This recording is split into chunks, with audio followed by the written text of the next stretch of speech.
Bonjour à tous. Est-ce que vous avez cette boule au ventre ? Tous les lundis matins, la réunion de suivi de projet, vous savez, celle où tout le monde évite de se regarder, où on ressasse les mêmes retards, les mêmes imprévus, on ajoute des ressources, on serre les dents, on promet de travailler plus vite. Et pourtant, la semaine suivante, c'est la même chose. Pourquoi ? Ce n'est pas une question de compétence ou de motivation, non, c'est un problème de logique. On gère le travail du 21e siècle avec des réflexes du 20e siècle. Et si je vous disais que la solution pour livrer plus vite n'était pas de travailler plus, mais de travailler moins en parallèle. Parce que quand on veut mieux gérer un projet, beaucoup pensent tout de suite à des outils sophistiqués, mais il existe une approche simple, puissante et pourtant souvent mal comprise, le Kanban. Beaucoup le voient comme un simple tableau, d'accord ? Un simple tableau d'affichage avec des post-it, c'est un outil de visualisation sympa, mais c'est là que tout le monde se trompe finalement. Le vrai pouvoir du Kanban, ce n'est pas juste de voir le travail. C'est de nous rappeler une vérité essentielle que notre cerveau refuse d'accepter. Plus on essaye de tout faire en même temps, plus on ralentit. On croit souvent que lancer beaucoup de tâches en parallèle, c'est être productif. En réalité, c'est comme mettre 50 voitures sur une seule voie. Elles avancent toutes au rythme de la plus lente. C'est la théorie des contraintes. Et pire encore, avoir trop de tâches en cours, c'est comme entasser des voitures sur une petite parcelle de route. Ça crée un bouchon.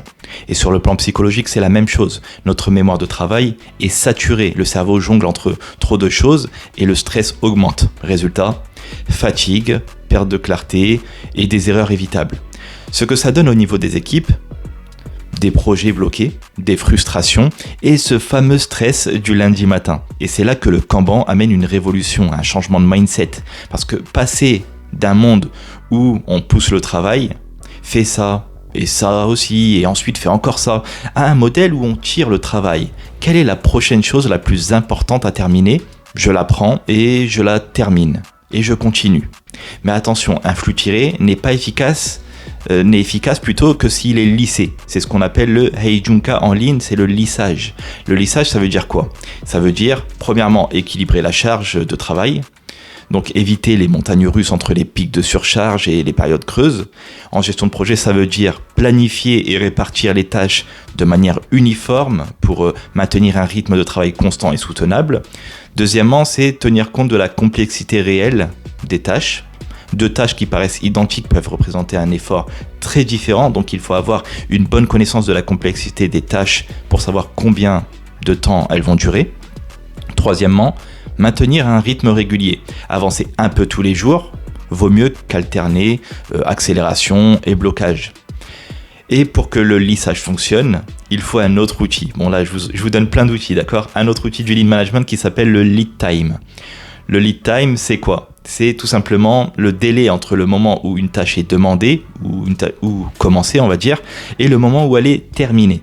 Et pour utiliser correctement le Kanban, en lissant le travail, comme dit précédemment, il faut tenir compte de la complexité réelle et réduire le lead time. Ça veut dire découper les projets en petits lots, faciles à finir. Parce qu'au lieu de commencer des grosses sections, on a la fierté d'avoir commencé, mais la lourde tâche de les terminer.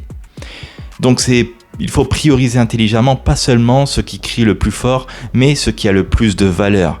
Il faut garder le flux fluide, sans tâches en attente qui s'accumulent. Parce que plus le flux est lissé, plus le lead time devient court et prévisible.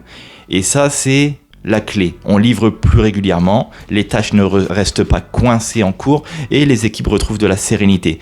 En résumé, le Kanban, ce n'est pas un tableau. C'est une manière de penser le travail. Le vrai piège, c'est de croire que plus on en fait en parallèle, plus on avance. En réalité, c'est totalement l'inverse. La puissance vient du flux tiré lissé. Avancer régulièrement, réduire le lead time et finir vraiment ce qu'on a commencé. Parce que la productivité ne vient pas de la vitesse, elle vient de la fluidité. Personnellement, ça va vous libérer. Ça libère de la surcharge mentale. Collectivement, ça transforme votre équipe en un système prévisible et fiable. Et ce qui change la donne, c'est la limite des tâches en cours. Tant qu'on n'a pas terminé quelque chose, on n'en démarre pas une nouvelle. Pourquoi ça marche si bien ? Parce que notre cerveau adore commencer. Il adore démarrer. Il adore commencer une nouvelle tâche. Ça donne une petite décharge de dopamine.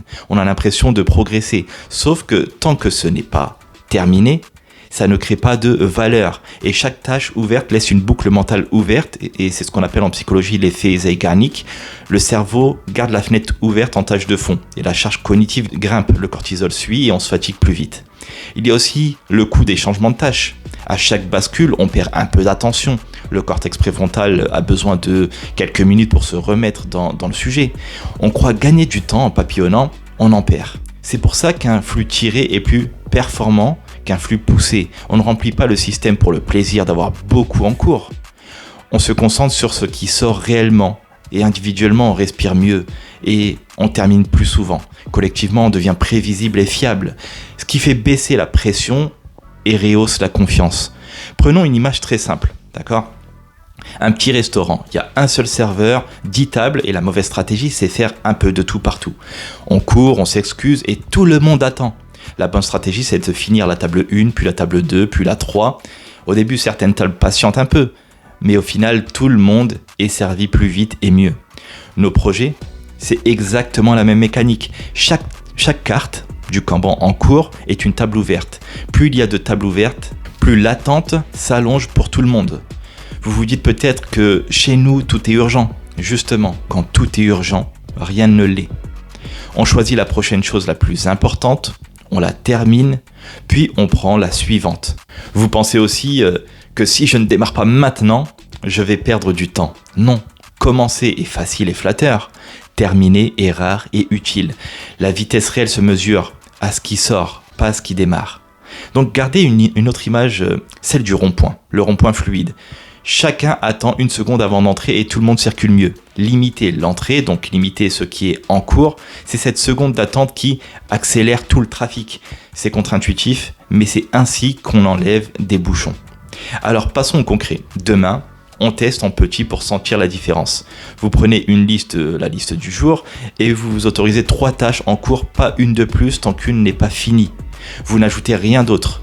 Quand vous barrez une tâche, vous marquez une vraie pause, vous appréciez la sensation de fermeture, de boucle, puis vous choisissez sereinement la prochaine priorité.